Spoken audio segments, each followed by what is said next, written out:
وَلَقَدْ يَسَّرْنَا الْقُرْآنَ لِلذِّكْرِ فَهَلْ مِن مُدَّكِرٍ، اور بے شک ہم نے قرآن یاد کرنے کے لیے آسان فرما دیا ہے، تو ہے کوئی یاد کرنے والا؟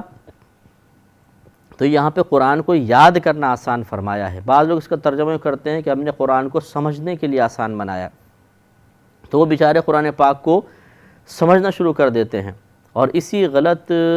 تفسیر کی بنا پر اللہ تبارک و تعالیٰ کے مقصود و مطلوب کو غلط رنگ دینے کی بنا پر ایسے ایسے نوجوان قرآن کو ہاتھ میں لے کر اور اس کی تشریحات اپنی طرف سے کرتے ہوئے نظر آئیں گے، جن بیچاروں نے دین کی الف ب بھی نہیں پڑھی ہے۔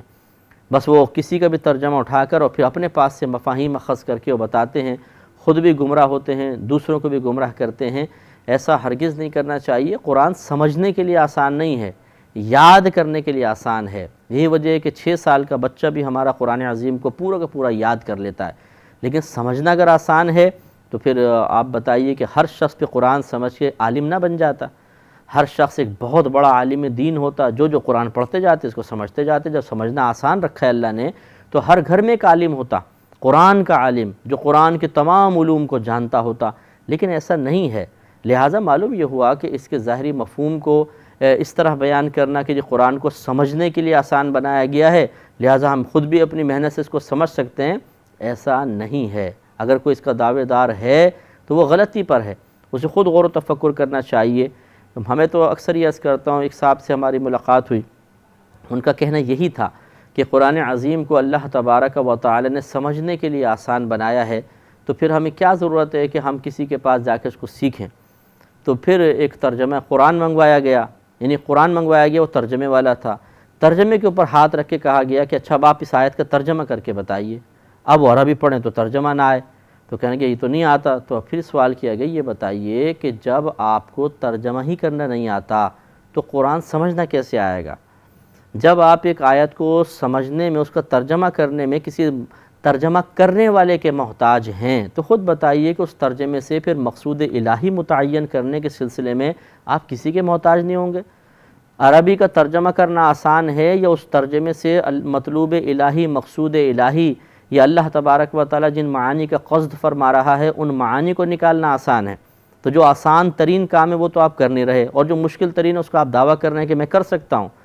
سب سے بڑی بات یہ ہے کہ ایک ترجمہ قرآن آپ کے سامنے، بتائیے ٹھیک ہے یا غلط، آپ کے پاس کیا گارنٹی ہے؟ جبکہ آپ کو عربی آتی نہیں، آپ تو مجبور ہیں اس بات پر کہ اس بات کو تسلیم کرنے پر کہ جو ترجمہ ہے بالکل ٹھیک ہی ہوگا، کیونکہ آپ کے اندر تو صلاحیت ہی نہیں کہ آپ عربی کا ترجمہ کر سکیں۔ تو جس کے اندر یہ صلاحیت ہی نہیں ہے کہ وہ عربی کا ترجمہ نکلا ہوا جو اردو میں لکھا ہے، انگلش میں لکھا ہے، اس کے درست یا غلط ہونے کو جانچ سکے، تو خود بتائیے کہ اس سے پھر مفاہیم کو اخذ کرنا، مقصود الہی کو متعین کرنا اور اتنا بڑا دعویٰ کرنا کہ اس آیت میں اللہ تعالیٰ یہ کہنا چاہ رہا ہے، یہ بہت ہی خطرناک چیز ہے، اس سے بچنا چاہیے۔ پھر اس پہ ایک اور دلیل جو بہت ہی قوی دلیل ہے، اس پہ توجہ کریں۔ یہ بتائیے کہ کیا صحابہ کرام علیہم الرضوان نبی کریم صلی اللہ علیہ وسلم سے یہ قرآن سیکھنے جاتے تھے یا نہیں جاتے تھے؟ اٹھا کے دیکھیے آپ سیاہ ستہ، اس میں کتب کے اندر آپ ایک چیپٹر دیکھیں گے کتاب التفسیر کے نام سے۔ اس میں وہ آیات جمع کی گئی ہیں، وہ حدیثیں جمع کی گئی ہیں جس میں نبی کریم صلی اللہ علیہ وسلم نے کسی آیت کی تفسیر کو بیان کیا ہے۔ اس طرح ہوتا تھا، صحابہ آ کے سوال کرتے تھے، نبی کریم اس کی تفسیر بیان کرتے تھے۔ تو آپ خود بتائیے کہ جب صحابہ کرام جو اہل اللسان تھے، عربی اللسان تھے، نبی کریم صلی اللہ علیہ وسلم کے صحبت یافتہ تھے، ان پر اللہ تبارک و تعالیٰ کی خصوصی رحمت برکتیں نازل ہو رہی تھیں، وہ تو قرآن سمجھنے میں نبی کریم کے پاس جانے کے محتاج ہوئے، اور آج 15ویں صدی میں پیدا ہونے والا کالج یا یونیورسٹی کا ایک نوجوان لڑکا یا لڑکی جس نے کبھی کسی دینی استاد سے کوئی تعلیم حاصل نہیں کی ہے، وہ صرف ترجمہ قرآن اٹھا کر اگر یہ دعویٰ کرے کہ میں بتا سکتا ہوں کہ اس میں اللہ تعالیٰ کیا بیان فرما رہا ہے، تو یقینی سی بات ہے کہ اس پہ ہنسی ہی آئے گی،